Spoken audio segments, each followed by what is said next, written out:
Liberty 5-3000. Liberty 5-3000. Liberty 5-3000. We wish to write this name. We wish to speak it, but we dare not speak it above a whisper. For men are forbidden to take notice of women, and women are forbidden to take notice of men. But we think of one among women, they whose name is Liberty 5-3000, and we think of no others. The women who have been assigned to work the soil live in the homes of the peasants beyond the city. Where the city ends, there's a great road winding off to the north, and we street sweepers must keep this road clean to the first milepost. There's a hedge along the road, and beyond the hedge lie the fields. The fields are black and plowed, and they lie like a great fan before us, with their furrows gathered in some hand beyond the sky, spreading forth from that hand, opening wide apart as they come towards us, like black pleats that sparkle with thin green spangles. Women work in the fields, and their white tunics in the wind are like the wings of seagulls beating over the black soil. And there it was that we saw Liberty 5-3000 walking alone in the furrows. Their body was straight and thin as a blade of iron. Their eyes were dark and hard and glowing, with no fear in them, no kindness and no guilt. Their hair was golden as the sun. Their hair flew in the wind, shining and wild as if it defied men to restrain it. They threw seeds from their hand as if they deigned to fling a scornful gift, and the earth was a beggar under their feet. We stood still. For the first time we knew fear, and then pain, and we stood still that we might not spill this pain, more precious than pleasure. Then we heard a voice from the others call their name, Liberty 5-3000? And they turned and walked back. Thus we learned their name, and we stood watching them go till their white tunic was lost in the blue mist. And the following day, as we came to the northern road, we kept our eyes upon Liberty 5-3000 in the field, and each day thereafter we knew the illness of waiting for our hour on the northern road, and there we looked at Liberty 5-3000 each day.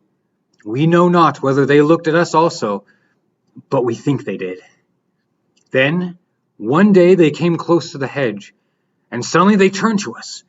They turned in a whirl, and the movement of their bodies stopped, as if slashed off, as suddenly as it had started. They stood still as a stone, and they looked straight upon us, straight in our eyes. There was no smile on their face, and no welcome, but their face was taut, and their eyes were dark. Then they turned us swiftly, and they walked away from us. But the following day, when we came to the road, they smiled. They smiled to us and for us, and we smiled in answer. Their head fell back and their arms fell, as if their arms and their thin white neck were stricken suddenly with a great lassitude. They were not looking upon us, but upon the sky. Then they glanced at us over their shoulder, and we felt as if a hand had touched our body, slipping softly from our lips to our feet.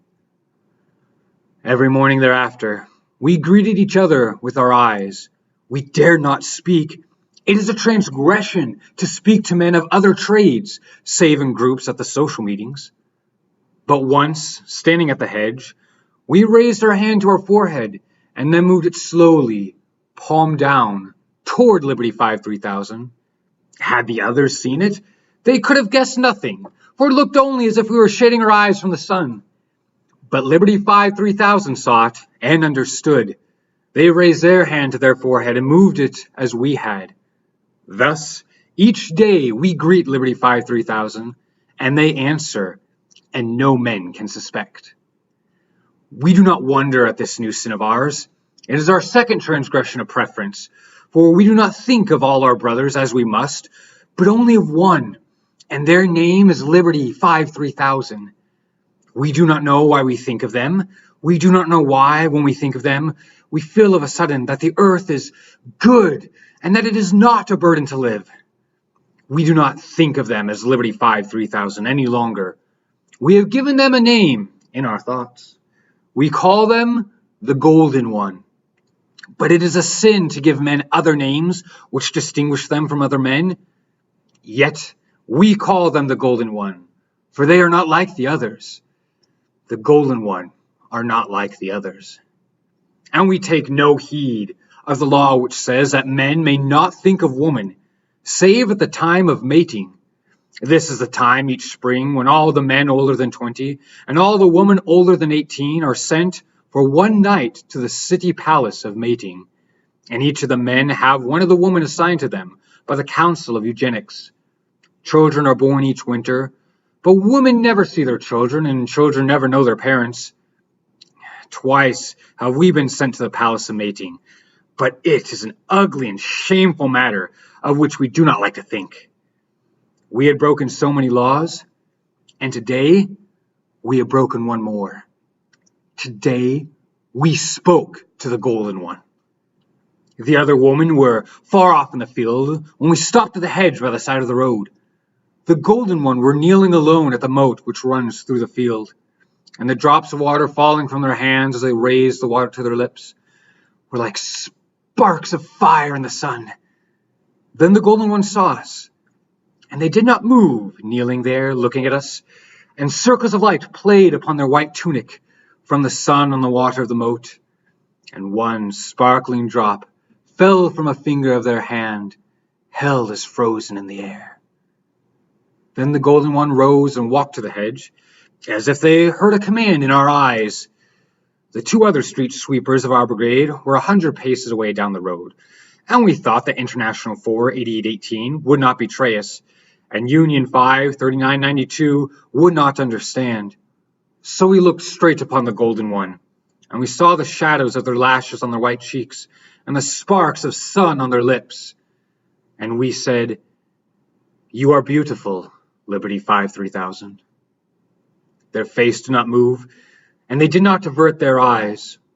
Only their eyes grew wider, and there was triumph in their eyes, and it was not triumph over us, but over things we could not guess. Then they asked, "What is your name?" "Equality 72521, we answered. "You are not one of our brothers, Equality 72521, for we do not wish you to be." We cannot say what they meant, for there are no words for their meaning, but we know it without words, and we knew it then. "No," we answered, "nor are you one of our sisters." "If you see us among scores of women, will you look upon us?" "We shall look upon you, Liberty 53000, if we see you among all the women of the earth." Then they asked, "Are street sweepers sent to different parts of the city, or do they always work in the same places?"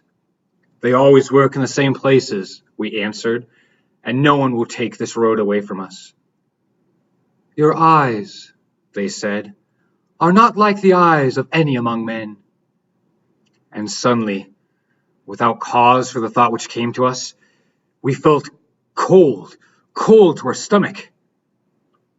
"How old are you?" we asked. They understood our thought, for they lowered their eyes for the first time. 17, they whispered. Oh, and we sighed, as if a burden had been taken from us, for we had been thinking without reason of the place of mating, and we thought that we would not let the golden one be sent to the palace. How to prevent it, how to bar the will of the councils, we knew not, but we knew suddenly that we would. Only we do not know why such thought came to us, for these ugly matters bear no relation to us and the golden one. What relation can they bear? Still, without reason, as we stood by there, by the hedge, we felt our lips drawn tight with hatred, a sudden hatred for all our brother men.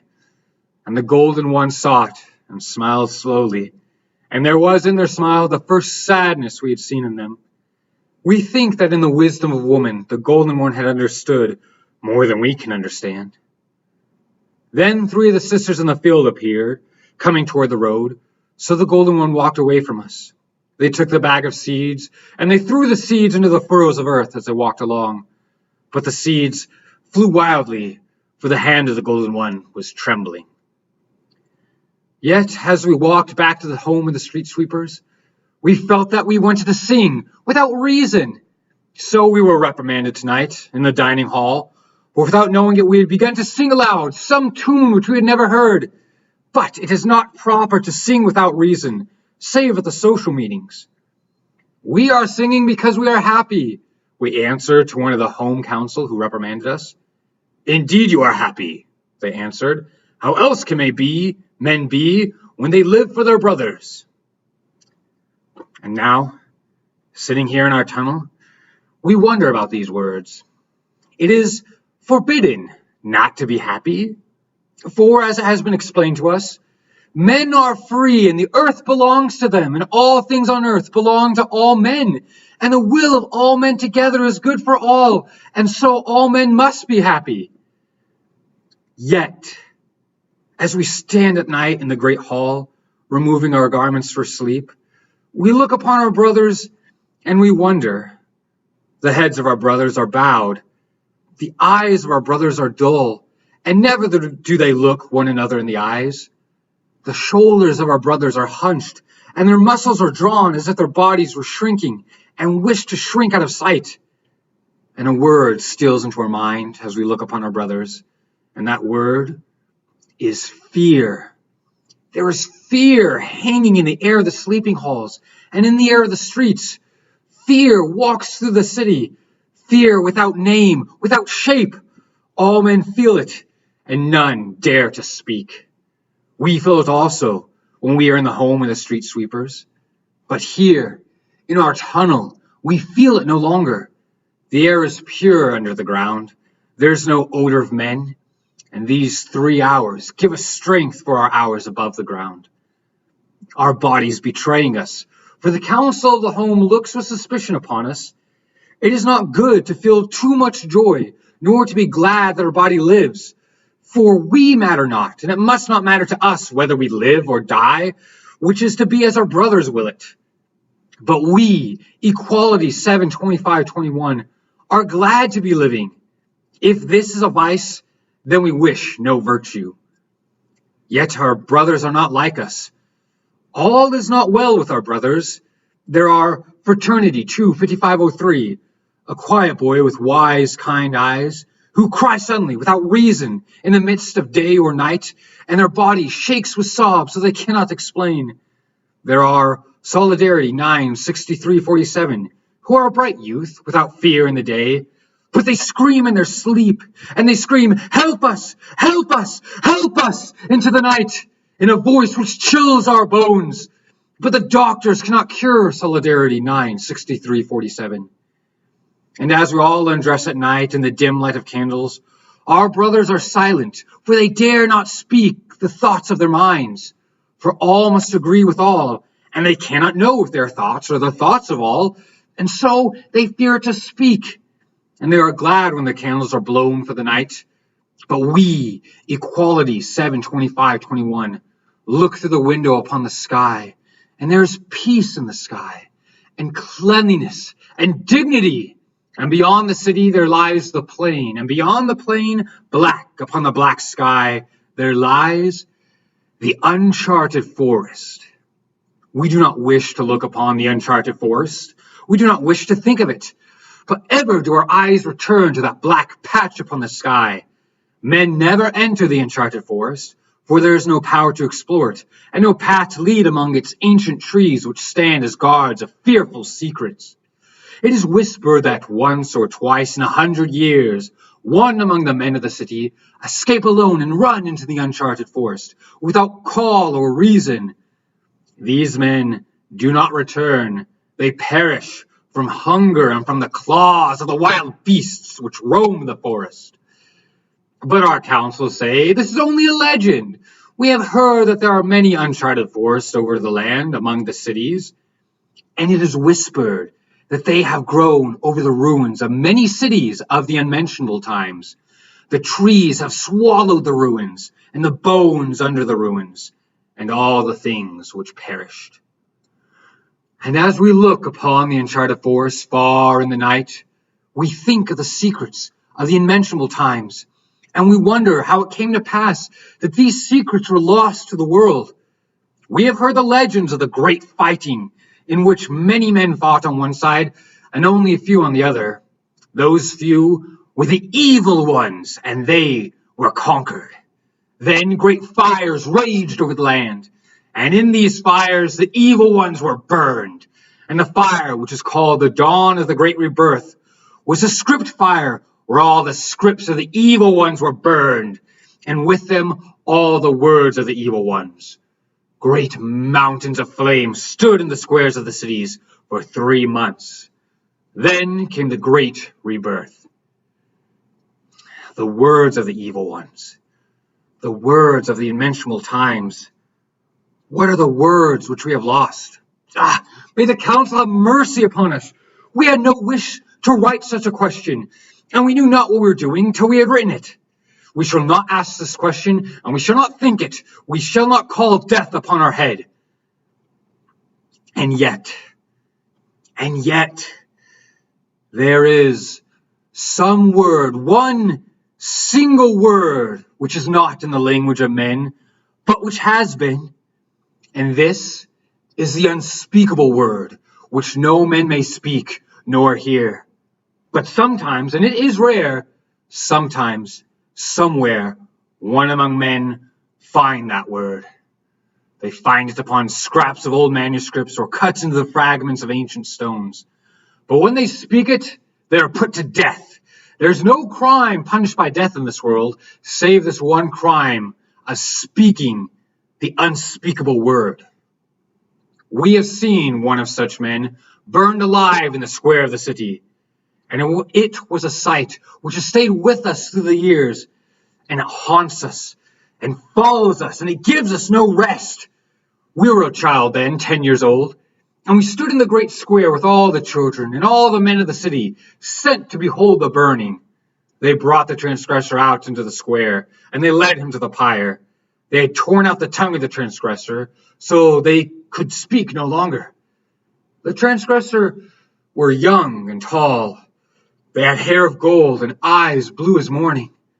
They walked to the pyre, and their step did not falter.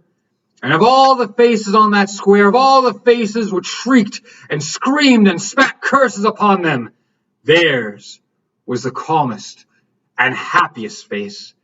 As the chains were wound over their body at the stake, and a flame set to the pyre, the transgressor looked upon the city. There was a thin thread of blood running from the corner of their mouth, but their lips were smiling. And a monstrous thought came to us then, which has never left us. We have heard of saints. There are the saints of labor, and the saints of the councils, and the saints of the great rebirth. But we had never seen a saint, nor what the likeness of a saint should be.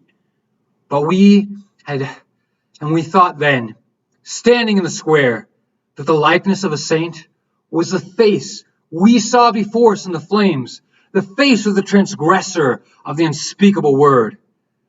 As the flames rose, a thing happened which no eye saw but ours, else we would not be living today. Perhaps it had only seemed to us, but it seemed to us that the eyes of the transgressor had chosen us from the crowd and were looking straight upon us. There was no pain in their eyes and no knowledge of the agony of their body. There was only joy in them and pride, a pride holier than it is fit for human pride to be. And it seemed as if these eyes were trying to tell us something through the flames, to send into our eyes some word without sound. And it seemed as if these eyes were begging us to gather that word and not to let it go from us and from the earth. But the flames rose, and we could not guess the word. What? Even if we had to burn for it like the saint of the pyre, what is the unspeakable word?